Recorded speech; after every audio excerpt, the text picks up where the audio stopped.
Hello, everyone. This is Stephen McNallen with another episode of Gods, Folk, and Destiny. Whose gods? Our gods and goddesses, the holy powers of the north, led by Odin and Frigga. Whose folk? Our folk, born of ancient Hyperborea, now spanning the globe with eyes on the stars. Whose destiny?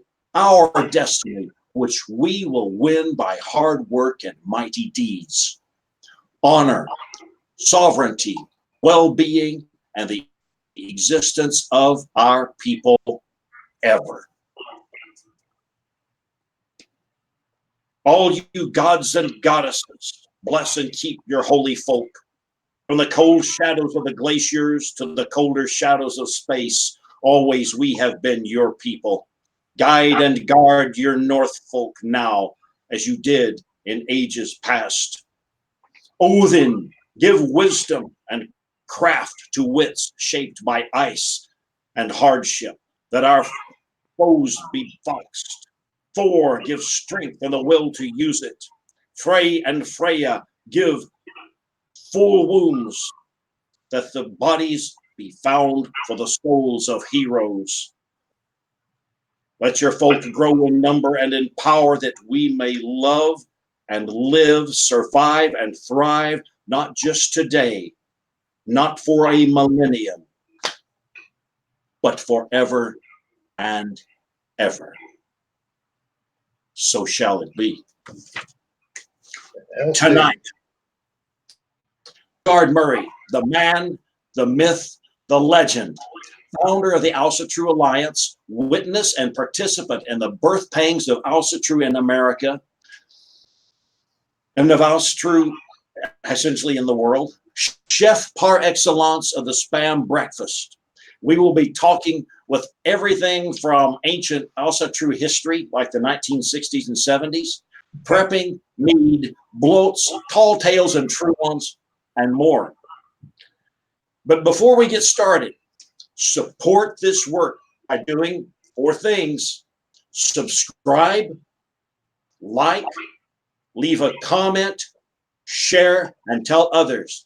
This is not a hobby. I'm here to change the world, and I need your help to do it. With that said, welcome my old-time friend, Valgard Murray. Valgard, how you doing tonight? I'm just doing great, Steve. Thanks for welcoming me on the show. Oh, absolutely. Yeah, I had a great day. I finally got the cooler fixed, so I got some cool air in here. Yesterday when we talked, it was like 90 degrees. Today that's only 80 now. So little rain coming in. Oh, it's cooled off a lot. Everything's good. Excellent, excellent. Well, I see us as just having kind of a casual conversation tonight, which I think is what we do best. Not a lot of structure. I've got the usual notes just because I'm the kind of guy who writes notes, but it's going to wander all over the place, and I'm certainly good with that.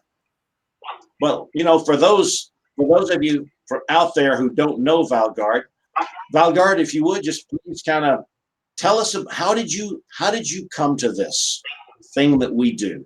Well, Steve, I think I was chosen.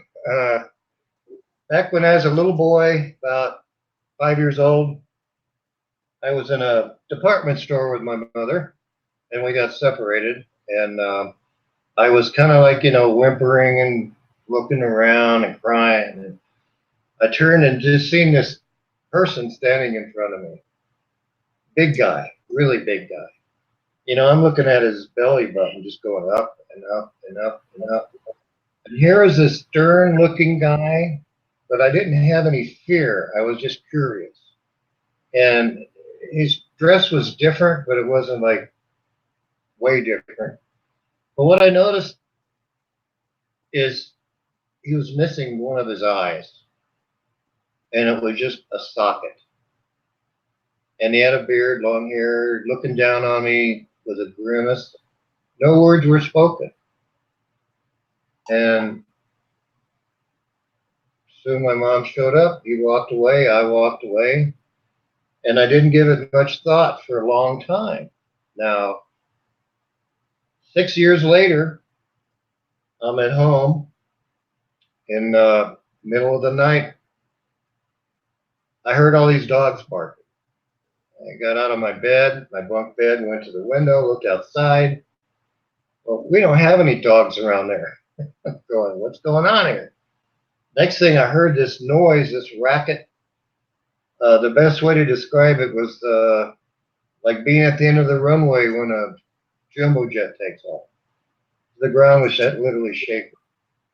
And then it lit up like a strobe light, and there he was, Odin and Sleipnir, the wild hunt. I didn't know who Odin was. I had no clue what I saw, but even today I can see it right now with my eyes as I describe it to you. So next morning I talked to my mother about it. I said, I saw this aspiration in the sky. And she said, well, I have a friend, and her name is Mary Valgard, and she was a Danish woman. And my mom took me over to meet Mary, and I told her my story. She looked at my hand. She said, well, you just saw Odin. I go, okay, Odin? Yeah, Odin. And he chose you, but you should be dead. Gathering the wild hunt. So I assumed that he wanted me to hang around for a while to do his work, and that's what I'm doing. My mother was very supportive. She more than once mentioned to me that her father kept the old ways. Her parents kept the old ways.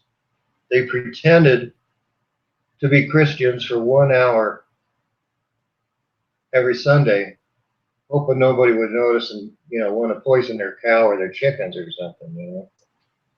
So, yeah. She said my grandfather would go out into the fields when there was full moons and he would do things, but when they weren't allowed to see for their own protection, I'm sure. But he was one of the most prosperous farmers in his county in Iowa, and somebody blessed his crops. Hail Frere. Hail. Well, that's how I got started, and I was on a quest. Had to find out who Odin was. The movie The Viking got me jump started a little bit. Odin, very powerful.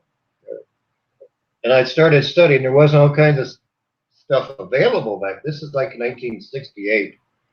I was in my senior year in high school, and I did I was in a class for ancient history, and I did a story before the class on the Norse.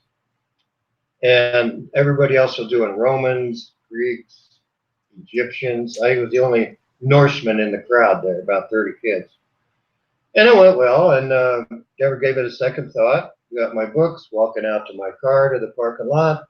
This girl that was in my class walks up. She goes, hey, Mike. I go, hey, what's going on? She goes, my husband worships Odin. I go, I got to meet this guy. And I did. And there was a little group there in Phoenix. There was about 5 of them. And basically, they were just studying the sagas and the Eddas, brewing beer, brewing mead, that kind of stuff. And just so happens, the founder of that group, the Gothi of that group, Elton Hall, lived about a block from me. Talk about coincidences, right? And wow, there, it just happened. So eventually, I hooked up with you a couple years later, and I wanted more. I wanted more than just studying. I wanted to grasp the spirituality of our people. And when we went to that folk moot in, not Bakersfield, but, Glen Ellen Park, California, you were there. You did a Thor blow, and I got religion. That was it. And I already had the Arizona Kindred going, but we didn't have a Gothi at that time. And that's when I sought out Thorstein Thorarensen, who called himself a Gothi down in Tucson, and started bringing him into the Kindred gatherings. And the rest is history. Arizona Kindred now is in its 48th year, still going. 4 generations. House. We're having a freight taxi float on the 17th of August, and we've already got too many people wanting to go to it. So we got to find a bigger place, which is a good thing. But just showing, we've got enough families up here. We got 6 families in Payson, us and 2 families, and of course some will be coming up from the valley. But yeah, things are good on the local scene here. Here goes Thor. Got a little thunder bumper coming in. As you well know, Chris and Angie moved here, and so Kalasa Kindred is well represented, and they will be at all thing, and he'll be the delegate of record, and he is also going to be the go-lead for freight taxi. So everything's looking good on the local scene. Gardens flourishing finally. Fruit trees are laden. Time to make some mead. Got some berries and grapes out there. Of course, I call that the Nerthus Garden for a good reason. It's a very natural environment. Everything is I guess you could say, natural in that no artificial flavors, colors, pesticides, none of that stuff is used. Everything's safe to eat, even when you pick it up off the dirt, safe to eat. So even the dirt's safe to eat here.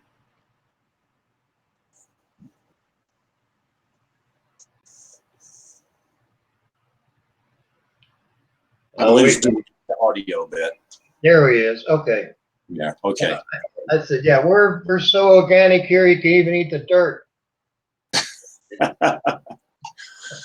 Now you've always had kind of a special place in your heart for Nerthus and Yes. and the growing things and so forth. Can you elaborate a little bit on that?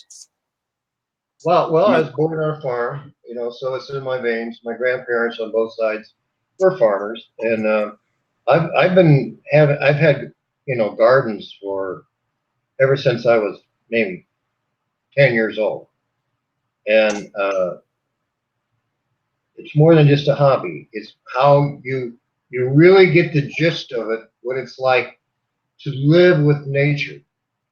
You've got bugs, you've got birds, you've got, up here we got elk that chew on things in all kinds of weird varmints like raccoons and deer, and you got to fight with those varmints to keep what you got. So I got a big fence now to keep them bastards out. But your food just doesn't grow spontaneous combustion, so to speak. You nurture the soil. You invite all the right kind of bugs that do their job to protect your plants. You harvest your own seeds from year to year, so your seeds come acclimated to your microenvironment. You know what grows, what doesn't grow, what thrives, what doesn't thrive. And over a period of time, like I don't even have soil out here. I'm on top of a mountain. It's granite. So over a period of 20 years, I dug all these holes and made all my own soil through composting and manure and leaves and everything else. And I got 12 major beds out there and 3 or 4 smaller ones. I wish I could take you out there to show you right now, but it's the garden's doing well. And like I said, there's some fruit coming on. We're going to be growing some mead real quick. So I am, it's always in the blood, but I've always wanted to share this with people. This is one of the things I've done with my recent book, Living with Nerthus, but even back in AFA days, we had the Gardening Guild. And I think I used to publish a newsletter back then and giving people hints. You got to get out there and you're going to have to learn. If you want to survive in the world that's coming, you're going to have to learn how to grow your own food. You have to learn how to harvest your own food. You need to know how to put it up, as we would say in the old days, either freeze it, dehydrate it, can it, pickle it, all of the above. You need to learn these things. And this is what I teach these things to people. I always, every year at All Thing, there's seminars. Right now in this video that we're doing, I hopefully reach hundreds and hundreds of people with this message. it really is a spiritual act, even planting those seeds, guarding those plants, harvesting the fruit, sharing that fruit with your family and your kindred and your friends. And I'm proud when people come around here to visit, they grab a bag and they go out grazing in the garden and fill it up. Makes me feel great. So do you do any work with the land whites? Oh yeah, definitely. Offerings all the time. I know they're here. They like whiskey, but they'll settle for beer and mead.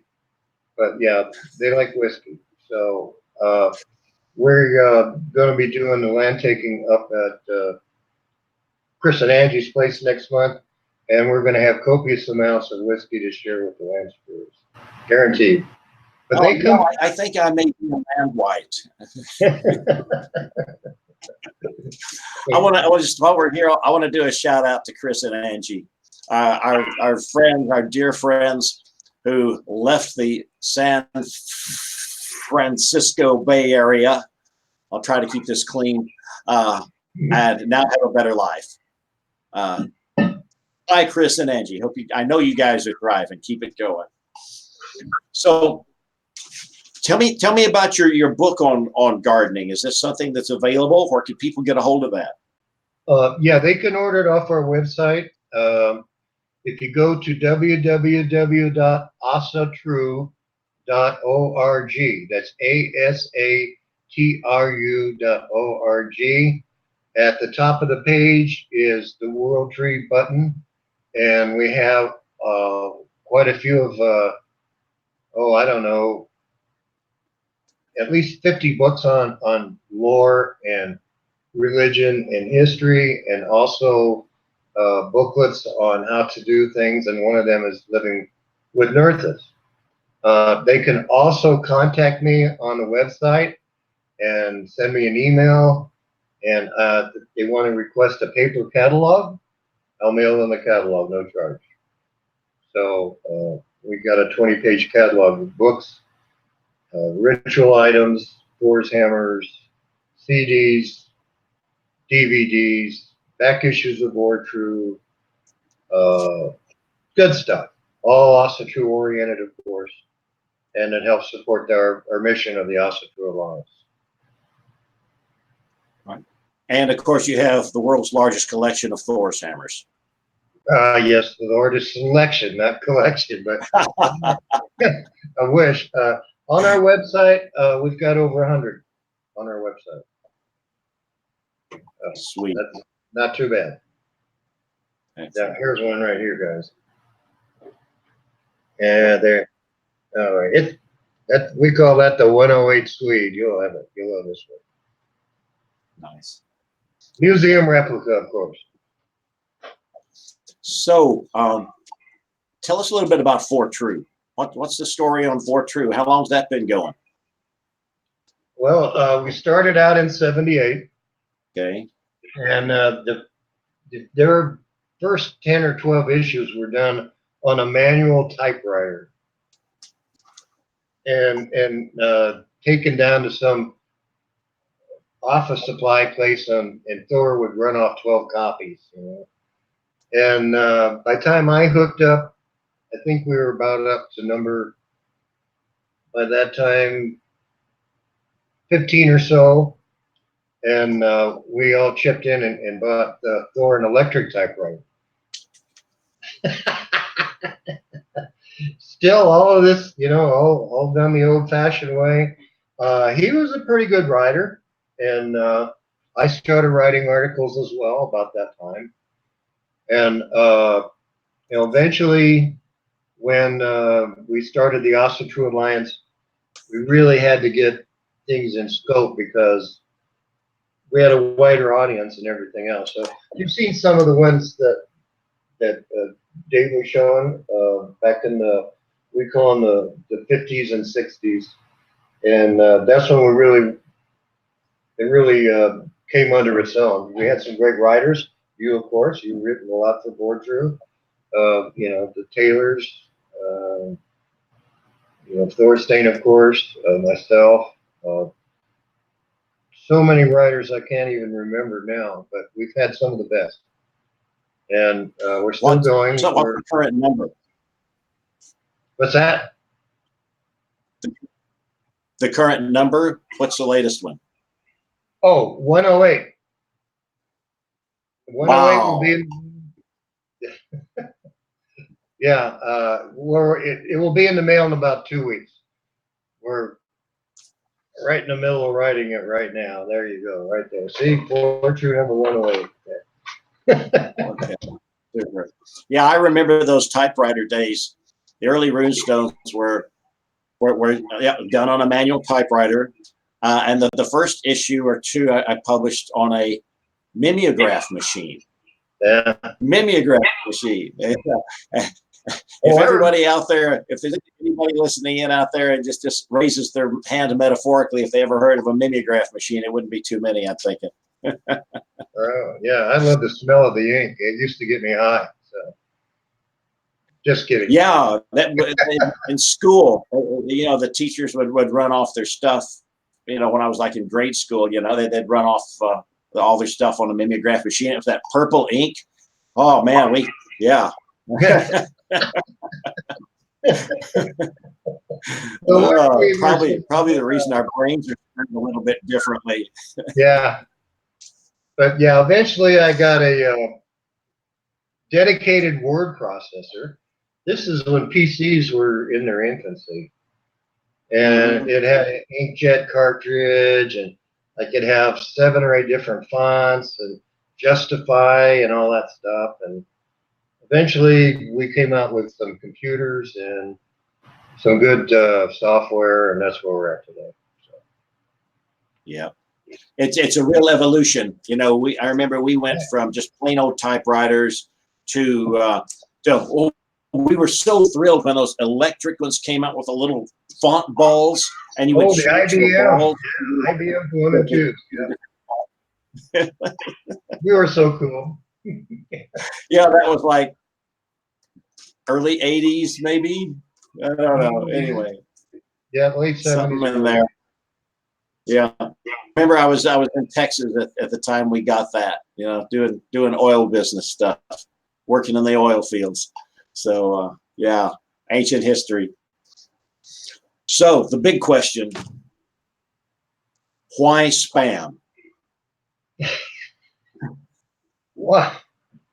All right. Well, all right. Let's go way back in time again. Okay, we're gonna go back to the mid 70s. All right. There was no World Tree. There was no guy that had 100 hammers for sale. And one of the fellows in the kindred brings this can of spam up and goes, "Look, you want me to go get one?" Oh yeah, do it. I'll be right back. We'll all admire your collection of cans there while you're doing that. Okay. And your flag. All right.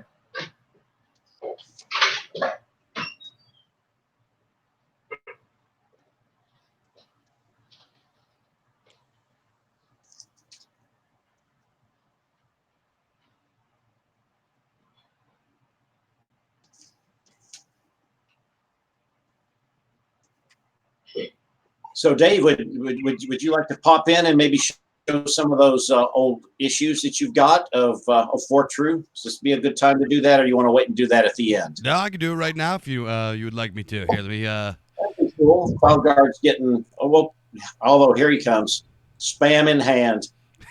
Spam didn't always mean, unwanted messages on social media. It used to be canned meat of a particular kind for all the people out there that have never had it or heard of it, even whatever. Well, like I said, back in those days, if you wanted a hammer, you had to carve one yourself or go to a jeweler like you did, or you could go to Safeway. Oh, can you see this, Steve? There. Oh, yeah. There you go. Yeah. Nice. Sweet. Got it. All right. That is a spam.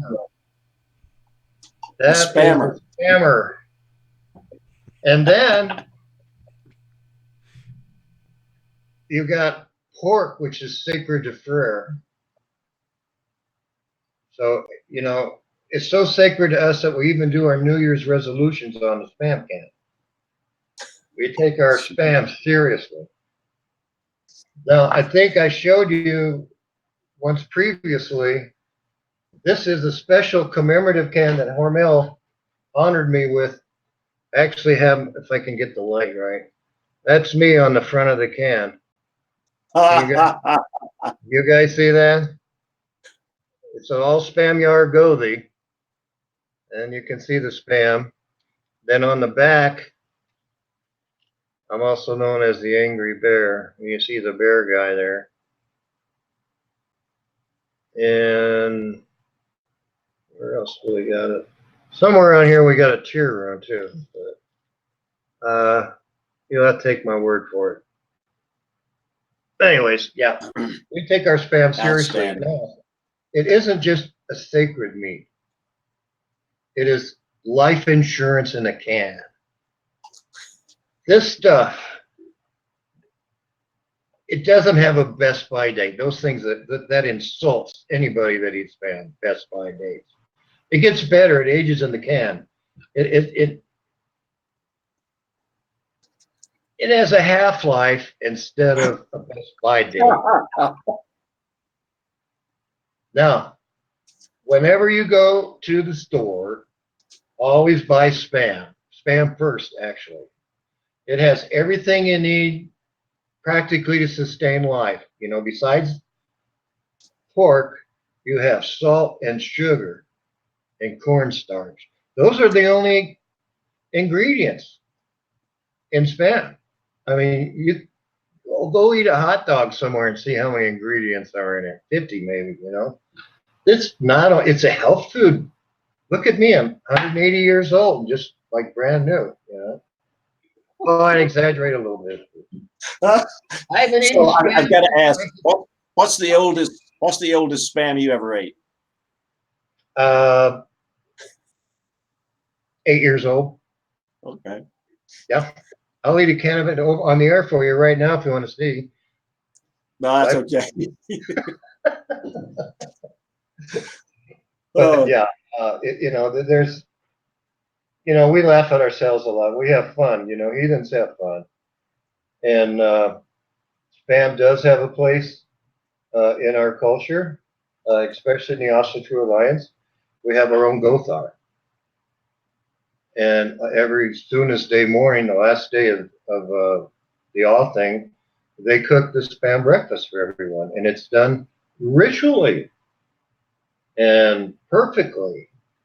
And it's just an exciting time when you see 100 people lining up eating spam sandwiches. You know, it's just incredible.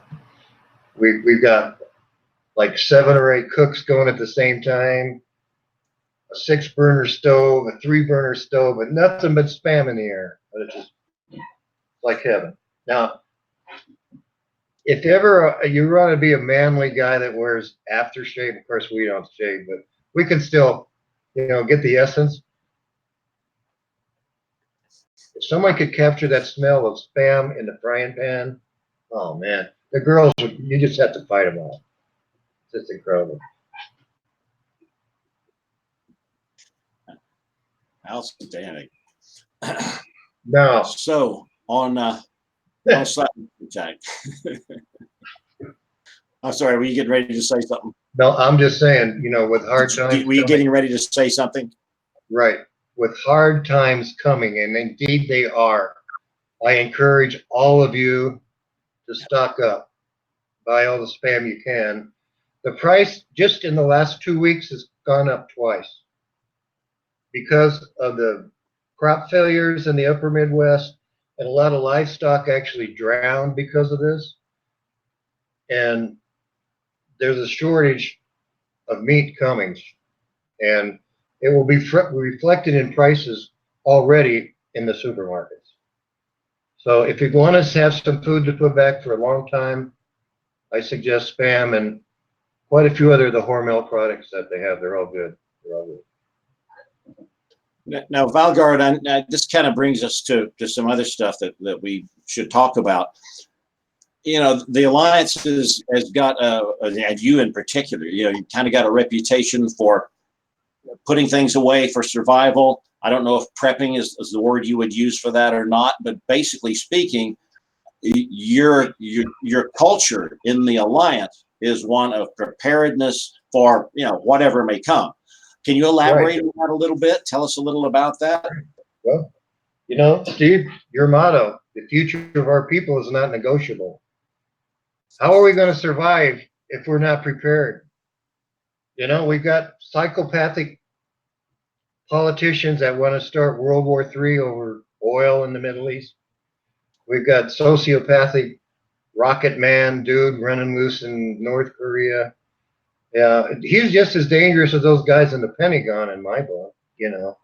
But, you know, at any time, we could be at war, and it could be a nasty one. And that what you got, like you say in the Army, when you go to war, you go with what you got. And if you don't have a very, very large stock of not just food, but water, alternate fuel sources, ways to cook things, you might be in big trouble, because no telling what could happen if a war breaks out with Iran or North Korea. And the warmongers want war with Russia and China. Like, what the hell? You know, why? Why do you want to have World War III when everybody's got nukes? Yeah, I don't like the idea. So I implore everyone listening to this broadcast, please take me seriously. Put some water away. You should have at least 1 gallon per day per person in your house. How do you do that? Well, you can buy the store-bought bottles. You can also recycle your juice bottles. People buy these Arizona teas and stuff. Instead of throwing all those bottles out, fill them up full of water. Or dry them out and fill them full of beans and rice. Put the cap back on. You always got some protein back there in the pantry or in the garage, wherever you keep your food. I recommend to everybody at least a minimum of 1 year supply of food. And that's a lot of food if you think about it. If you average 2,500 calories a day, that's over 900,000 calories a year. Now, picture a milk crate, 24 inches, 20 inches, 20 inches, that they put gallon jugs of milk in, okay? Full up to the top with canned goods and dry goods, with things like Spam, you know, other types of meats, soups, vegetables in a can, fruit in a can, dried beans, dried rice. Each one of those crates weighs about 35 pounds. That's the minimum of 1 month's supply for one adult. You should have 12 of them just for yourself, 12 for every member of your family. And this is serious business, because with the crop failures that have started this year and are going to continue year in and year out for more years, food's going to be very, very expensive in a very short period of time. And eventually, you're going to see shortages. There's already shortages in the markets now. Some canned goods of peaches, for instance, beans, things like this are popping up all over the country. They're saying supply problems, right? They don't have anything to put in the cans. They're running out of food already. Think about it. Go online. There are websites that specialize in these things I'm talking about. It is called the Grand Solar Minimum. When the sun goes quiet, there is no surface activity on the sun. None. And that upsets the magnetosphere, which is the magnetic fields on the planet that we receive through forces from the sun. So now our weather patterns are out of sync. We're having longer, colder, wetter winters, colder, wetter springs, hotter, drier summers. Again, early frost, killer frost, hailstorms in the fall. And it's already started. It's there. It's been going on for 2 years. It's going to continue for another decade. Think about that. Learn to grow things, learn to harvest things, learn to store things. Think about it. Do it. The websites that I mentioned in my latest article in Bortrue is Ice Age Farmer, for one. Another one, Adapt 2030. Another one, Grand Solar Minimum News, or GM News. GSM News. I just heard some more thunder. Thor's at it out there. Thor. So I implore you guys, if you got families, if you got kindred, if you got tribe, share this message with them. Look it up for yourself. Don't take just my word for it, but it's there. It's happening. It's now. So if you want our folk to survive, we got to eat something. Makes sense to me. Now, you actually publish a lot of articles on this sort of thing in For True, don't you? Yes, for about 5 years now. Yeah. Not just, well, articles, all kinds of articles, but all on self-sufficiency, gardening, canning, dehydrating, making your own toothpaste, things like that. How to make meat, of course, things like that. Useful items, useful things. So yeah, and of course this issue will have, the title is Thimble Winner, anyone?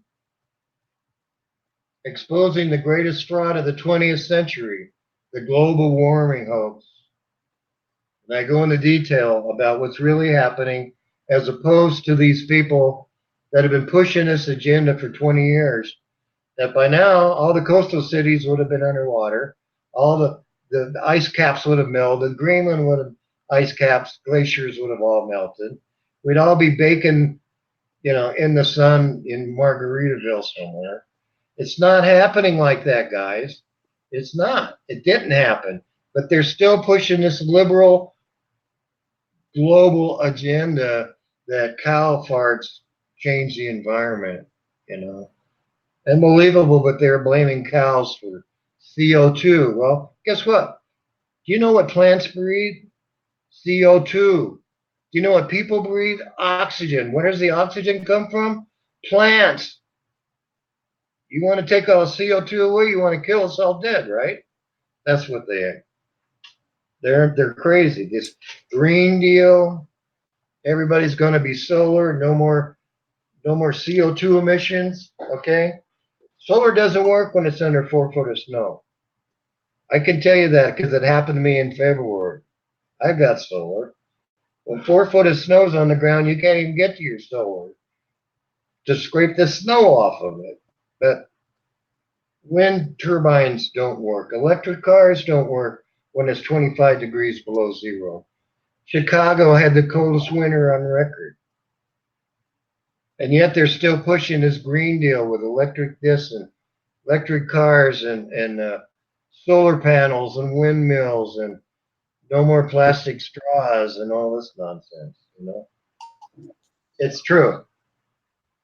It's a falsehood, and they're lying to us, and now they're holding back the truth about the grand solar minimum, where all the climate is, the winds are different, the prevailing winds are different, climates are changing. It's snowing in the Sahara Desert. That happened. Record rains in the Middle East, where they get a year's supply worth of rain in 2 days. Those things are happening. At the same time, their grapes are drying in France because they don't have enough rain. Things are changing, and they're changing rapidly, and they're changing deadly changes happening. So we're really dealing with a lot of future things right now. and it's plain that, you see some hard times coming, obviously. Right. In addition to that, what do you see as the future of the alliance? How will the alliance play a role in all this? Obviously, keeping your people alive. Well, of course. We don't like to proselyte, but we're not afraid to warn people. In the shopping, in the shopping market, or in the record store, anywhere that you come to people that might be receptive to our message. You say, look, we believe in preparing for hard times. This is what we do. If you want to know more, we can help you out with that. I won't say all, but most of the people in Arizona are are listening to my message to one extent or another. Some are really going all out like they should be, and others are just ramping up. But I warn them, come Yule, you wish that you listened to me back in July when things were still cheap and available. By Yule this year, you're going to see a lot of shortages. You're going to see spot shortage of all kinds of things. And prices are going to reflect that because they're going to go higher and higher and higher. So now is the time to be proactive. Yeah. On another note, and we're talking the scary stuff of preparation, shortages, danger headed our way, tough times coming. I guess we'll see all of those. We'll be using all of those slogans and past, those bits about hard times making strong people and so forth and so forth. Because that's kind of going to be our operating environment. It looks like, and I think there are a number of things that could be causing difficulties in the years to come. I mean, we can all make a list of it, but the basics is whatever you see the particular threat to be, and I'm talking to our leaders out there and our followers and people out there just listening to this, whatever you see as the major threat, just be advised there's lots that can go wrong in the world, and I think you're spot on. I think this is a great idea of putting food away and supplies that you need. It's just common sense. History every now and then hits those punctuation marks, wham, and they'll catch you by surprise. So don't be surprised. Right on, Steve. Talking about slogan. It's better to be 1 year early than 1 minute too late. Yes. Yeah, for sure. One thing that I recall from early on with Arizona Kindred is actually environmentalism. I mean, and that's reflected in the gardening and so forth. And I remember Chip Johnson, and some of those guys that were, very much into it. And it seems to me that the kind of environmentalism that I know from Arizona is sort of the Edward Abbey school of environmentalism. I mean, Ed Abbey should have been one of us. Yeah. We had a grove, well, it's still there actually. There was a grove we called Friga's Grove, where we had a lot of our kindred campouts. We used to do like 8 campouts a year. Not so many anymore, but we're still doing them. And it was just a beautiful, pristine valley with a spring spread creek. There was actually 7 springs feeding this one creek.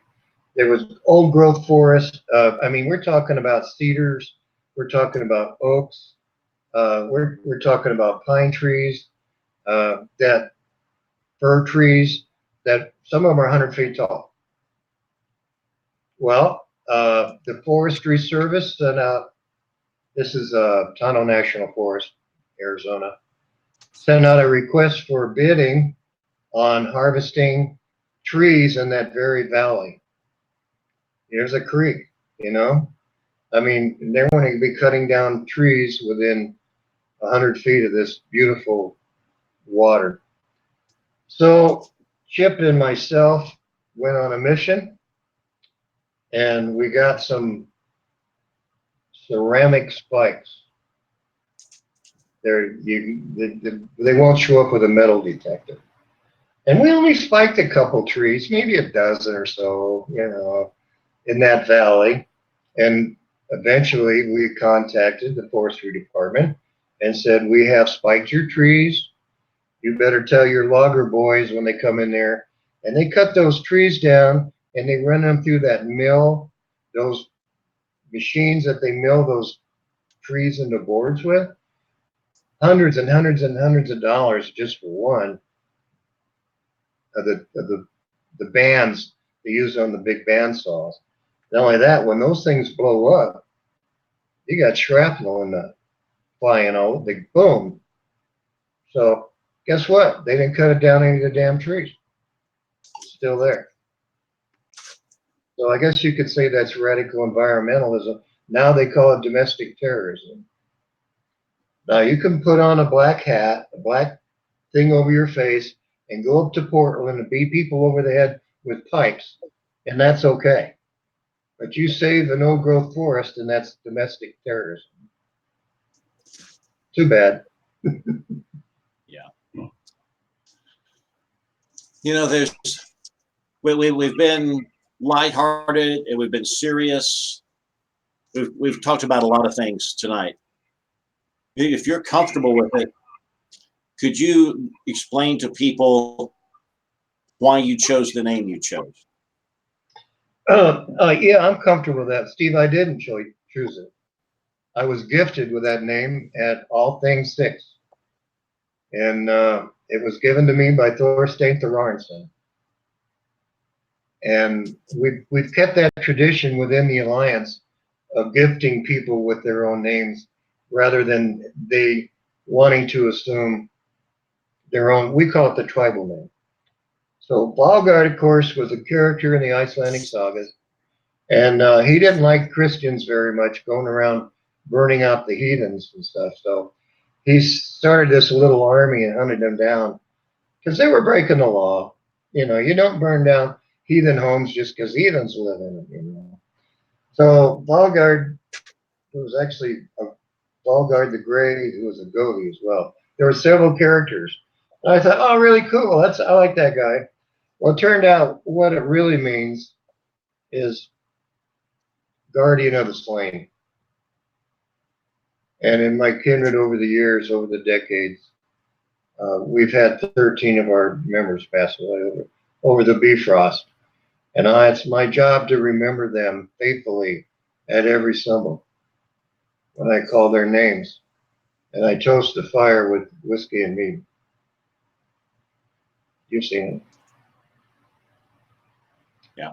So there's a waiting list in Arizona for tribal names. We like to get to know people first.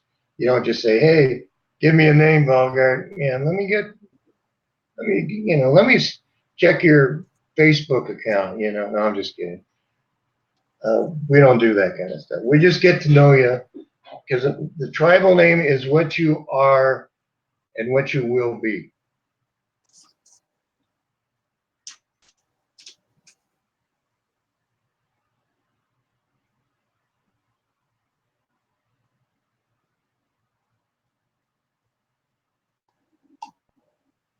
You want me to go into more details?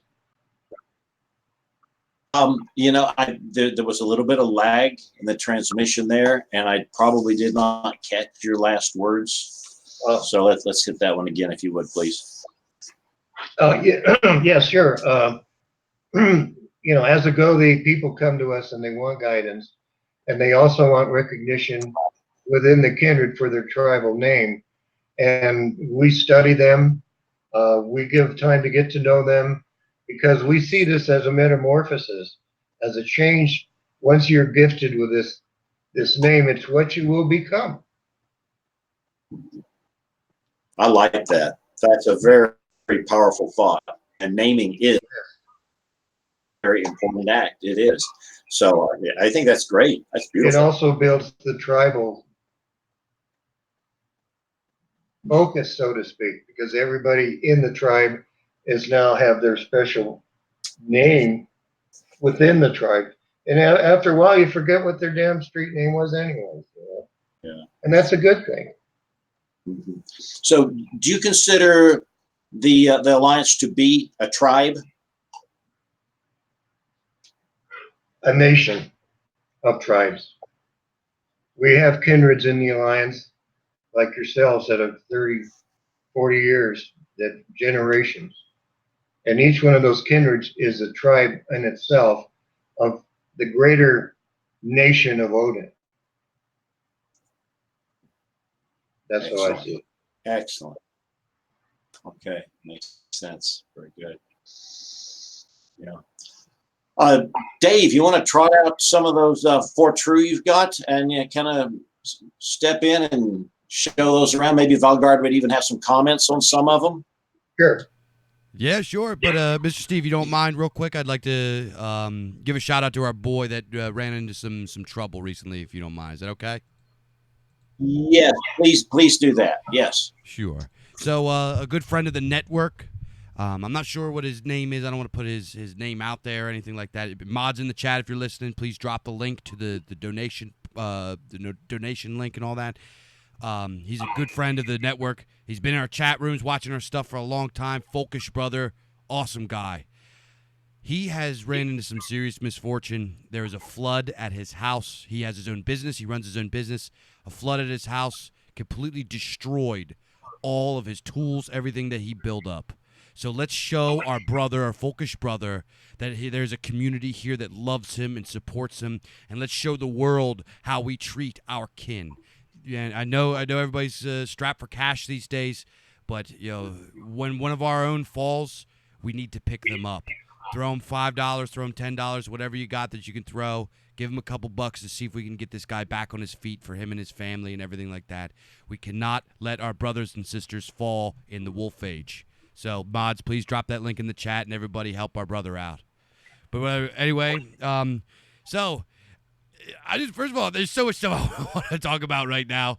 Mr. Murray touched on the grand solar minimum. That's one thing that I talk about a lot. Grand solar minimum is here. Grand solar minimum is happening. It's not a conspiracy theory. They've documented it in the past. There was one that happened in the 1600s. Crop shortages got so bad. People were setting up traps in the woods to catch and cannibalize other people because they were starving so bad. We are now at a solar minimum that is lower than that. But we don't know it yet because we have technology and stuff like that. It masks it. We are like an inverted pyramid. This is going to collapse at any point. You are going to go to the store. Food is going to go through the roof. It's going to be ridiculous. It's going to be crazy. And then comes after that is going to be the environmental changes. They know this. This is how the earth operates. Everything is cyclical. Time is cyclical. The earth's environment and the sun is also cyclical. We are approaching a grand solar minimum. This could be a deluge or something like that. Who knows? But what we do know is that the sun is increasingly going towards a dormant stage. As Mr. Valgard Murray so wisely pointed out, get your food up, get your supplies up, get your aspirin, your medicine, clean water, ammunition, everything that you need. Get it now. Not tomorrow, not in a year, not next week. Now. Do it now. You're going to really run into trouble. Let me tell you guys, everybody's really worried about political upheaval. Everybody's really worried about a lot of this stuff. Nothing is worse than food shortage. Nothing is worse than the environmental change. Do it now. So anyways, I just had to touch on that. But Mr. Murray, I have I have a stack of Vortrue. You mentioned the 50s and the 60s. I have issue 51, 63. This is only a couple of them. I have a big stack. Issue 60. A kinsman of mine, a friend of mine, gave these to me like I guess 5-6 years ago or something like that. I read these viciously. I absolutely loved them. They are incredible. If you guys want to see Vortrue, this is a piece of history right here, a piece of awesome true history.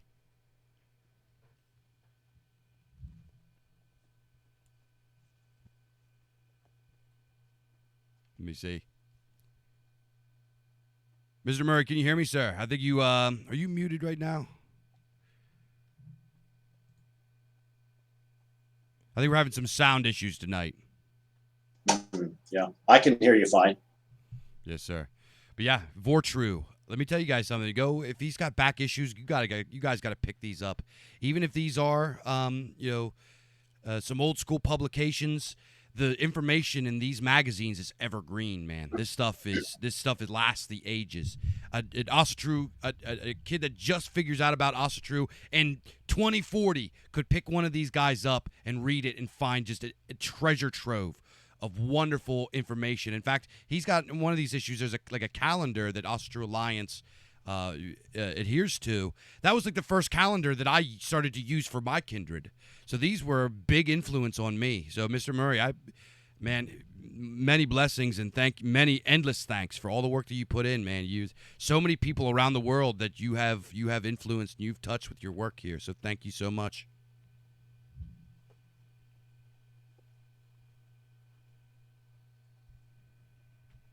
Mr. Murray, can you hear me, sir?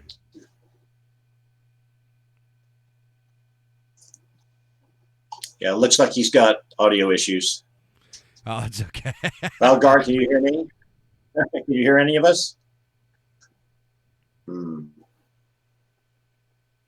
Nicht good. That's no good. That's all right. Technical difficulties always happens. Okay. Yeah. We are coming up on 3 minutes left, Mr. Steve. So if you wanna conclude it, or if there's anything else you'd like to touch on. Well, I would like to ask Valgard if he had anything to add, but I don't think that he can hear me, so I don't know what I can do about that. So maybe I'll just make my closing comments, and then I'll just ring him up, or you can ring him up and say, hey, that's what happened, Yeah, not a problem at all. Okay, anyway. So, again, awesome. I wish Valgard could hear this because he's a great inspiration to us all. He's been a friend of mine for a big chunk of my life. And the Alliance is doing good things, They have been true. They have been true to the cause, for true, the true to that belief of ours. So they rock on. And I hope that all the people listening to this will kind of check them out a little bit because, like I say, world's largest selection of Thor's hammers outside of Amazon, and Amazon doesn't count for anything. So with that said, tonight's Freedom Note. Last week, I asked you to get off Google and get with DuckDuckGo.com. I can't even say that, DuckDuckGo.com, so I'll say it again. So if you guys out there done that yet, okay, so you have it. Think about it. Tonight, here's my tip for you. Airlines are increasingly using facial recognition software during check-in, boarding, security checks, baggage drops. You can opt out of these, but they are not going to just offer that information. You will have to tell them that you want to opt out. Now, I can't just give you all the details here because that'd be a whole program in itself. So go to the following URL. Go to airlineprivacy.com for details.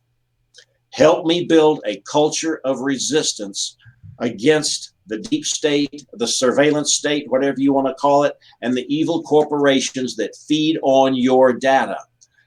Our data is food for them. So let them starve. Expletives deleted.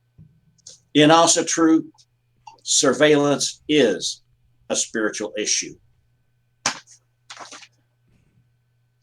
Let's see. Oh, okay. By the way, you can contact me, wolfagemedia@gmail.com, where you can also order my book. You've heard a lot about that, but that little booklet that I read from a few minutes ago, like at the beginning of this thing, an hour or so ago, we've got that. We've got Wolf Age Media type stuff. We've got Voton Mittens shirts, things like that. Yeah, go to Wolf Age Media, check it out. No need to dwell on it a lot. Also, please check out my videos over on Red Ice TV. Henrik and Lana are awesome, and they deserve your support. Producer tonight, as always, is our man Dave. Take a look at his videos here on Raffenfolk as well.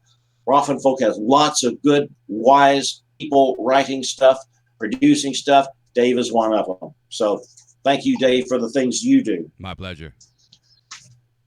So that's it for tonight, folks. Keep your powder dry, your cupboards full. I think Valgard would agree to that.